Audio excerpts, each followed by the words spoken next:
రచయిత సామాజికవేత్త సవిలే రాజేష్ వ్రాసిన మా ఊరు వేలంగి అనే పుస్తక ఆవిష్కరణ కార్యక్రమం వేలంగి గ్రామ పంచాయతీ కార్యాలయంలో ఘనంగా జరిగింది. గ్రామ సర్పంచ్ సవిలే నీలిమ అధ్యక్షతన జరిగిన ఈ కార్యక్రమంలో మెర్ల వీరయ్య చౌదరి, డాక్టర్ బొండా వెంకన్నరావు పుస్తకాన్ని ఆవిష్కరించారు. పుస్తకం మొదటి ప్రతిని మెర్ల వీరయ్య చౌదరి సర్పంచ్ సవిలే నీలిమ రాజేష్ కి అందించారు. బౌద్ధ పరిశోధన రచయిత పిల్లి రాంబాబు పుస్తకంపై సమీక్ష చేశారు. ఈ కార్యక్రమంలో ముఖ్య అతిథులు పాకా చంద్రరావు, డాక్టర్ కె భానుమతి, మాజీ సర్పంచ్ ముత్యాల శ్రీనుబాబు, టీడీపీ నాయకులు చుండ్రు వెంకన్నరావు, బొడ్డు భాస్కర్ రామన్, వేలంగి గ్రామ ఉప sarpanch Kunche Sambamurthy, Velangi high school HM Suryanarayanamurthy, junior college principal Vani, retired MPDO Marela రాఘవులు, కమర్షియల్ ట్యాక్స్ అధికారి సాంబక్తుల వెంకటరావు, బౌద్ధ వివాహకర్త గిడ్ల వీరప్రసాద్, పంచాయతీ సెక్రటరీ పినిశెట్టి వీరభద్రరావు, మాజీ ఎంపీటీసీ వెలుగుల లచ్చారావు, పంచాయతీ వార్డు మెంబర్లు పిల్లి లక్ష్మి, వాసంశెట్టి లోవ ప్రసాద్, సానా శ్రీను, మేడిశెట్టి పట్టాభి, గ్రామస్తులు తదితరులు పాల్గొన్నారు.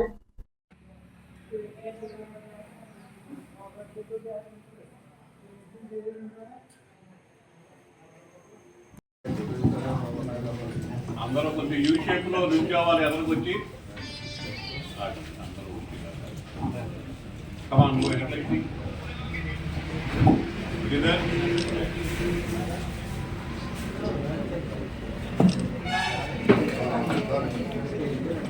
మామకి గార్లండ్ చేశారు. మరి డొక్కా సీతమ్మ గారు అటు, మన పాతూరు గురి వెంకమ్మ గారు ఇటు. ఒకసారి అందరూ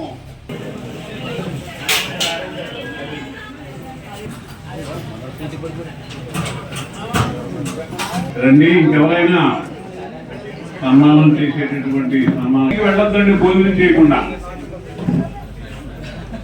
భోజనం చేసి మాత్రమే వెళ్ళాలి.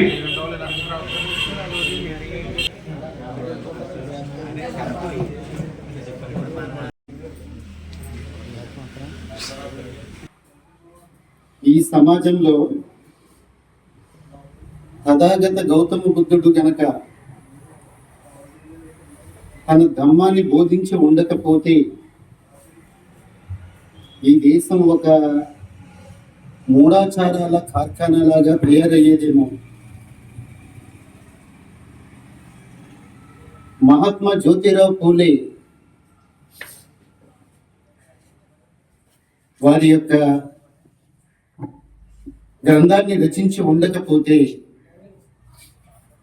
ఈ దేశంలో పేద వర్గీయుల యొక్క దీన స్థితి మారి ఉండేది కాదేమో.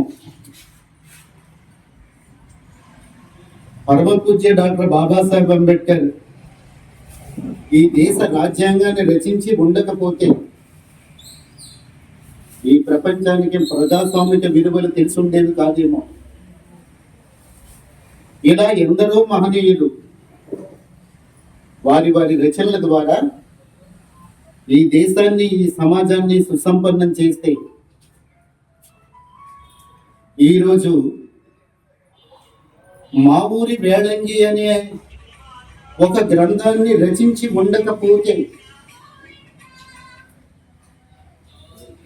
ఉండకపోతే వేలంగి గ్రామం ఏదైనా అదృశ్యమైపోయేదా?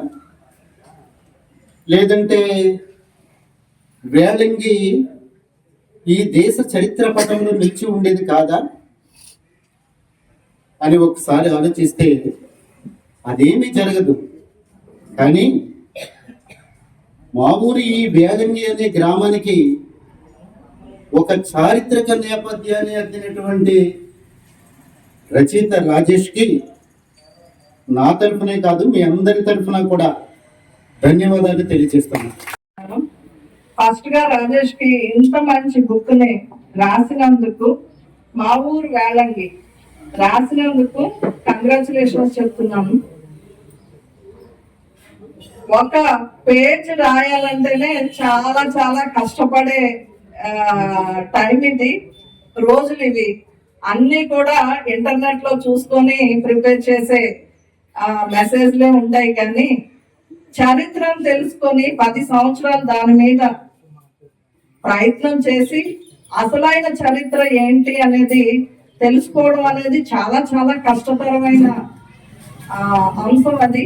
అలాంటిది రాజేష్ 10 సంవత్సరాలు ఈ వేళంగి చరిత్రని తెలుసుకొని ఉన్నది ఉన్నట్లుగా రాసినందుకు నేను రాజేష్ కి కంగ్రాచులేషన్స్ చెప్తున్నాను. డెఫినెట్ గా ఇది నిజమైన బుక్ అయ్యే ఉంటుంది. చరిత్రని ఎవరు మార్చలేరు. చరిత్ర గురించి వేరువేరుగా చాలా మంది అనుకున్నా కూడా జరిగిన విషయాల్ని చరిత్రను అయితే ఎవరు కూడా మార్చలేరు. సో అన్ని నిజాలే రాసి ఉంటాడు రాజేష్ అని నేను గట్టిగా నమ్ముతున్నాను. అంటే పూర్వకాలంలో ఎంత బాగుండేవారు మనుషులు, ఇప్పుడు ఎంత ఏంటది అంతరాలు పెరిగిపోయాయి మనుషుల మధ్య అనేది తెలుసుకుంటే ఇప్పుడు తరం వాళ్ళు డెఫినెట్ గా వాళ్ళని వాళ్ళు మలుచుకొని ఆ చరిత్రను మెయింటైన్ చేయడానికి అవకాశం దొరుకుతుంది. సో రాజేష్ ఈసారి మా శీల చరిత్ర కూడా కొద్దిగా తెలుసుకొని మా శీల గ్రామం గురించి రాయాలని, దానికి మా తోడ్పాటు మీకు కంప్లీట్ గా ఇస్తాము.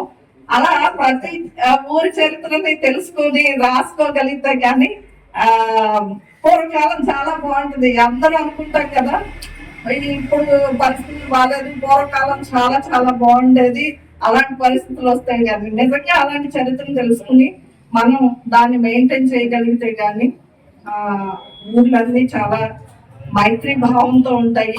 అప్పుడు ప్రజలందరూ కూడా చాలా కలిసిమెలిసి ఉండేవారు. ఇప్పుడు కొద్దిగా అంతరాలు పెరుగుతూ ఉన్నాయి. ఈ ఊర్లో అలాంటి అంతరాలు ఏవి లేవు అని చెప్పారు. చాలా గర్వకారణం. వేలంగి అనేది చాలా ప్రశస్తమైన ఊరు.